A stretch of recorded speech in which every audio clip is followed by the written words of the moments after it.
Ghosted is a new romantic comedy starring Chris Captain America Evans and Ana de Armas. It tells the story of a clingy farm boy falling for a mysterious woman after she seemingly ghosts him. He pursues her to good old London, only to get kidnapped and realize that his mystery woman is actually a secret agent? During the course of the film, they go through the trials and tribulations of stopping bad guys and falling in love. I'm gonna be straight up, this movie is rough, and a big reason is that this movie commits the romance movie sin of thinking that just casting two attractive people can make up for the lack of chemistry. Now, maybe that wouldn't be so bad if you got some funny jokes and good action, but Ghosted's script is terrible, as if concocted by the Cenobites to inflict maximum suffering. The movie's approach to humor is to have back and forth bickering between the two leads, and then for some reason repeating this joke. God, you two need to get a room. Wow, you two should get a room. You two need to get a room. Ugh. Like, guys, you aren't Family Guy. Hell, even Family Guy hasn't been Family Guy for about a decade. Ooh, hot take. Also, if I have to hear someone utter the phrase, the taxman, ever again, I'm gonna voluntarily combust myself. Especially when it only seems to act as a setup to play some licensed music during a fight scene. The action is the only bearable thing in this movie, and I'm being very, very generous when I say that, with Ana de Armas seemingly treating her action scenes as early teasers or for hopefully better done John Wick spin-off movies. But can someone explain to me why is she sporting a wig that looks like it came from Tyler Perry Studios? Oh wait, did they film this in Georgia? They did. Tyler Perry wigs are now officially part of the movie's canon. So it's pretty obvious how this movie left a bad taste in my mouth, but before I give my rating.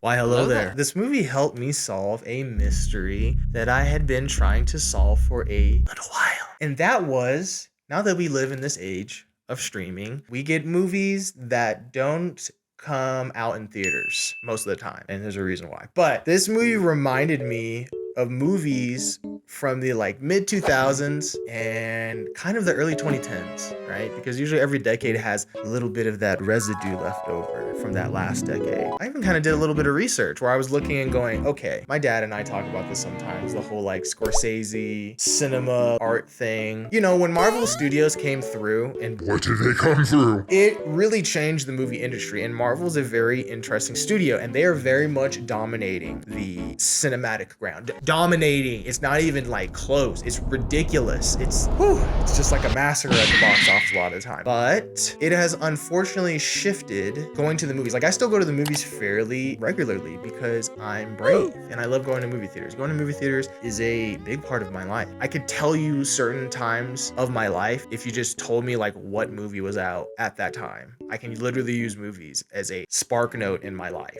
Is SparkNote still a thing? Man, I'm not gonna lie, I definitely use that to cheat. We live in this time of straight to streaming movies, and Ghosted is one of those types of films. And the thing I've always felt about these movies is that when you watch them, the way I describe it to my friend is we'll watch some of these movies. When we watched The Gray Man, and The Gray Man, they were really going out of their way. They're this is the most highest budgeted Netflix movie ever. This spent $250 million.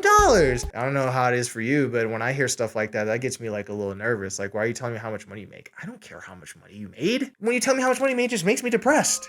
It just makes me realize how little money I'm making. So don't tell me that. But The Gray Man, if you saw that, they actually put it out in theaters. But when I watched it, I kept telling my friend Nate, I was like, this feels like a movie that doesn't really get made anymore. And it kind of feels like a parody of mainstream coming out in the theater version of a movie. That's the best way I could put it. Hey, I'm sorry. That's the best way I could put it. My brain is the movies feel a little off. I don't know if you've noticed this. Think of some movies you've watched that went straight to streaming. They have big stars. This movie has freaking Captain America and Ana de Armas, who's about to have a freaking John Wick spin-off series. Huh? And I kept trying to put my detective hat on and go, what is this feeling? What am I trying to describe?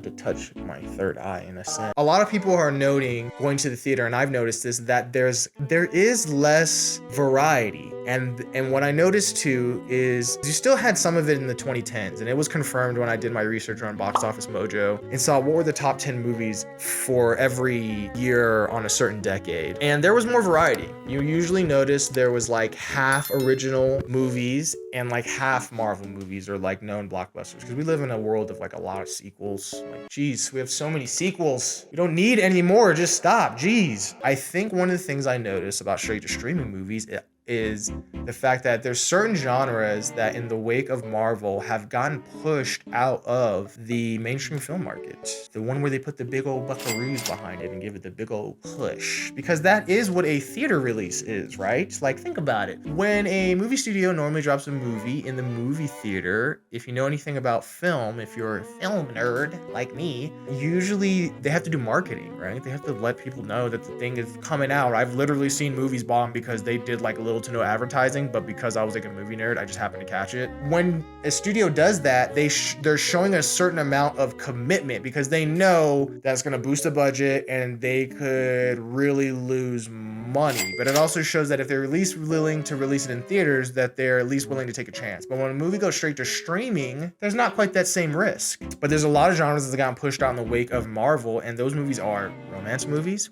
We don't really get romance movies anymore. Kind of mid-budget action movies or romantic comedies. And some of it, of course, is because we are selling our movies to China, right? We're trying to get that Chinese money. And in China, action is what sells because action is universal. When you start getting into the details of like love stories and romance stuff, that is very cultural. Like what is seen as romantic to us Westerners, to us Americans, is not necessarily universal as much as we like to think that it is, but it's not. I realize with these straight to streaming movies, a lot of those genres that have gotten pushed out of the theaters, they've made their way over to streaming. Like, think about it. Netflix alone has quite a few movies that are romantic comedies that are fairly big cultural hits. Like, what's that one with All the Boys I've Ever Loved? I never watched that one, unfortunately. I'm sure it's wonderful. That has that Noah Ciento, and he's so hunky, he's so dreamy. He looks like person Clayface would disguise himself as. These lost genres have made themselves onto streaming. Like, even think of Ghosted, what it is as a movie. You don't really see movies like that anymore. But, and this is where I think the parody kind of feeling comes in and the sort of offness, is that I think when a studio is not going to drop a movie in theaters, they don't stress test it quite as much because it's less risky, right? Hey, we're not going to put a big marketing budget behind this. It's going to go straight to our streaming app, so we'll know all the data. You won't even know how much money it makes or whatever. If it becomes a hit, it'll mainly be through like memification. But because they're not going out in theaters, they're not stress testing it as much. So they're not checking the script as much. They're not making sure that the pacing is better. Because it's not to say that these movies, when they were more commonly released in theaters before the arrival of Marvel, that they weren't sometimes of questionable quality. There was definitely some ones that were of questionable quality. Like, what's that one with Kristen Bell? Y'all remember the movie When in Rome with Kristen Bell? Her husband, Dax Shepard? I do because I don't have a life a little bit, but I love movies. It does not get in that quality check, so the movies look a little rough. Like, even this movie has some CGI, some compositing that looks, for a movie with Captain America in it, it looks a little rough. Oh, and here's another thing too, another point I wanted to make, is that some of these movies were more passable too, because when you go to a movie theater and you have a giant screen in front of you with the best sound system, a sound system that you can't really replicate at home, and a visual fidelity that you also can't quite replicate, right? Like, part of cinema and its magic is the spectacle of it, of like, I'm going to project these giant dream images up that are so hypnotizing that, you know, because our brain can't really tell the difference. If you look at a movie and you see a character die and you cry, okay, that's not a real person.